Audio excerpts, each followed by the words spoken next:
क्या पुलिस प्रशासन या मीडिया या किसी एनजीओ के तरफ से लव जिहाद जैसे शब्दों का प्रयोग उचित है? गूगल जेमिनी से बात करते हैं और ख़ास तौर पे जो बड़ा एक मुद्दा चलता है और किसी भी कोई अपराध होता है, तो उसको अगर एक ख़ास कम्युनिटी से लोग जुड़े हों, तो तुरंत उसको धर्मांतरण, लव जिहाद, छांगुर कनेक्शन एक नया शब्द आ गया है, इनसे जोड़कर उनको अपराधी बनाने का काम किया जाता है। तो इसका कानूनी रूप में इन शब्दों का क्या महत्व है और क्या सरकारें इन शब्दों को मान्यता दे रही हैं कि नहीं दे रही हैं, उसके बारे में जानकारी लेते हैं। तो सबसे बढ़िया है कि गूगल जेमिनी आजकल ट्रेंड पर है एआई, उसी से पूछ लेते हैं। हाँ, जेमिनी जी तैयार हैं? हाँ, बिल्कुल, मैं तैयार हूँ। आप बताइए क्या करना है या क्या पूछना है? मैं पूरी तरह से तैयार हूँ मदद के लिए। तो आपसे कुछ सवाल मैं पूछूँगा, कुछ भारतीय कानून के बारे में, उसके बारे में जानकारी चाहिए। ज़रूर, मुझे खुशी होगी मदद करने में। आप जब चाहे अपने सवाल पूछ सकते हैं। मैं पूरी कोशिश करूँगा कि आपको सही और स्पष्ट जानकारी मिल सके। ठीक है, तो आप बताइए ज़रा कि क्या भारतीय कानून में लव जिहाद जैसा कोई कानून बना है जिस पे किसी को सज़ा मिल सके न्यायालय में? इस लव जिहाद के बारे में बताएँ ज़रा। हाँ, इस विषय पर भारत में कई बातें चर्चा में रही हैं। हालाँकि भारत के कानून में सीधे तौर पर कोई ऐसा अलग से लव जिहाद का कानून नहीं है, लेकिन कुछ राज्यों ने इस तरह के मामलों पर विशेष कानून बनाए हैं। ये कानून आमतौर पर धर्म परिवर्तन से जुड़ी गतिविधियों पर नियंत्रण रखने के लिए होता है। अगर आपको किसी विशेष जानकारी की ज़रूरत हो, तो मैं और भी विस्तार से बता सकता हूँ। नहीं, लव जिहाद ये शब्द क्या भारतीय कानून में या किसी प्रदेश के कानून में इस्तेमाल किया गया है? ये शब्द मूल रूप से सामाजिक और सांस्कृतिक चर्चा में आया है और भारतीय कानून में इसे सीधे तौर पर कोई आधिकारिक परिभाषा या कानून के तौर पर इस्तेमाल नहीं किया गया है। हाँ, कुछ देशों में और कुछ राज्यों में इस तरह की अवधारणा को लेकर कानून बनाए गए हैं, लेकिन इसका उपयोग आमतौर पर सामाजिक बहसों में होता है। अगर आपको और विस्तार से जानकारी चाहिए, तो मैं और भी बता सकता हूँ। धर्मांतरण को लेकर के क्या कानून बनाया गया है और किस तरह के धर्मांतरण अपराध की श्रेणी में आएँगे? धर्मांतरण से जुड़े कानून भारत के अलग-अलग राज्यों में अलग-अलग तरीके से लागू होते हैं। कुछ राज्यों ने धर्मांतरण पर नियंत्रण रखने के लिए विशेष कानून बनाए हैं, जिन्हें अक्सर धर्मांतरण प्रतिषेध कानून कहा जाता है। इन कानूनों के तहत जबरन या प्रलोभन के माध्यम से धर्म परिवर्तन को अपराध माना जाता है।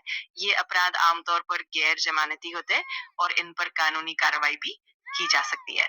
अगर आपको किसी विशेष राज्य या कानून के बारे में जानना हो, तो मैं और भी विस्तार से बता सकता हूँ। क्या अगर कोई अपनी खुशी से कोई धर्म बदलता है तो क्या वो अपराध की श्रेणी में आएगा? आमतौर पर अगर कोई व्यक्ति अपनी इच्छा से और बिना किसी दबाव या प्रलोभन के धर्म बदलता है, तो वो अपराध की श्रेणी में नहीं आता। अधिकांश धर्मांतरण कानून ऐसे मामलों में स्वैच्छिक धर्म परिवर्तन को अपराध नहीं मानते, लेकिन कानून के तहत ये देखना पड़ता है कि परिवर्तन के पीछे कोई अनैतिक दबाव या प्रलोभन तो नहीं था। इसीलिए कानून इस बात पर निर्भर करता है कि धर्म परिवर्तन कैसे हुआ। अच्छा ठीक है, अगर कोई बार-बार एक समुदाय को टारगेट करने के लिए अगर उस अपराधी उस समुदाय से आता है और उसको लव जिहादी बनाने का प्रयास किया जाए या लव जिहाद जैसे शब्दों का प्रयोग किया जाए, तो उसके लिए क्या किया जाए? इस तरह की परिस्थितियों में कानून आमतौर पर जांच और सबूतों पर आधारित कार्रवाई करता है। अगर किसी समुदाय को लक्ष्य बनाकर कोई व्यक्ति जानबूझकर दबाव डालने या प्रलोभन देने की कोशिश करता है, तो उस मामले में संबंधित राज्य या केंद्र सरकार की ओर से जांच की जाती है। इस तरह की गतिविधियों को रोकने के लिए कानूनी प्रावधान और सुरक्षा उपाय लागू किए जाते हैं। अगर किसी को लगता है कि इस तरह की कोशिशें हो रही हैं, तो वो स्थानीय प्राधिकारियों या पुलिस से संपर्क कर सकता है। कि क्या किसी को सिर्फ़ अपराध करने की वजह से लव जिहादी कहा जा सकता है?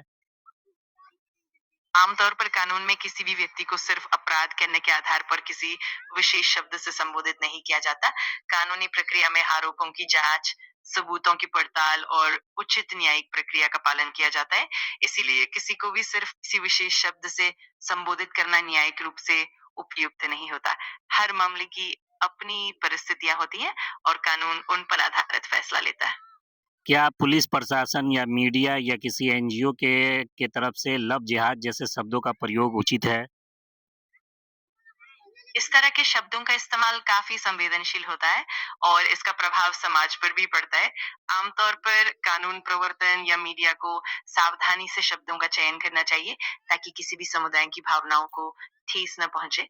एनजीओ भी आमतौर पर इस तरह के शब्दों के प्रयोग को संतुलित और संवेदनशील तरीके से देखते हैं। कुल मिलाकर ये ज़रूरी है कि हम भाषा का प्रयोग बहुत सावधानी से करें। और अगर कोई व्यक्ति अपराधी है, तो क्या उसके नाम से किसी दूसरे व्यक्ति के अपराध के लिए उसका नाम लेकर उसे अपमानित किया जा सकता है? जैसे छांगुर बाबा। समझ गया। हाँ, इस तरह की स्थिति में किसी भी व्यक्ति को बिना उचित कानूनी प्रक्रिया के अपमानित करना या उसके नाम से किसी और के अपराध को जोड़ना सही नहीं होता। कानून में हर व्यक्ति को निष्पक्ष न्याय का अधिकार है और इस तरह की बातों से गलतफ़हमियाँ बढ़ सकती है। इसीलिए हमेशा सावधानी बरतना ज़रूरी होता है। अगर किसी गैंग से उसका कनेक्शन ना हो और फिर भी मीडिया में और कुछ जनप्रतिनिधियों के द्वारा जबरन उसे उस गैंग का प्रतिनिधि बताया जाए, तो उनके लिए क्या कानून है? ऐसी स्थिति में अगर किसी व्यक्ति के खिलाफ बिना किसी ठोस सबूत के गलत आरोप लगाए जाते हैं, तो वो मानहानि का मामला बन सकता है। ऐसे मामलों में प्रभावित व्यक्ति न्यायालय का सहारा ले सकता है और मानहानि का दावा कर सकता है। साथ ही मीडिया और जनप्रतिनिधियों को भी जिम्मेदारी से अपने शब्दों का उपयोग करना पड़ता है ताकि किसी की इज्जत को ठेस ना पहुंचे। बहुत-बहुत धन्यवाद आपका। आपका भी बहुत-बहुत धन्यवाद।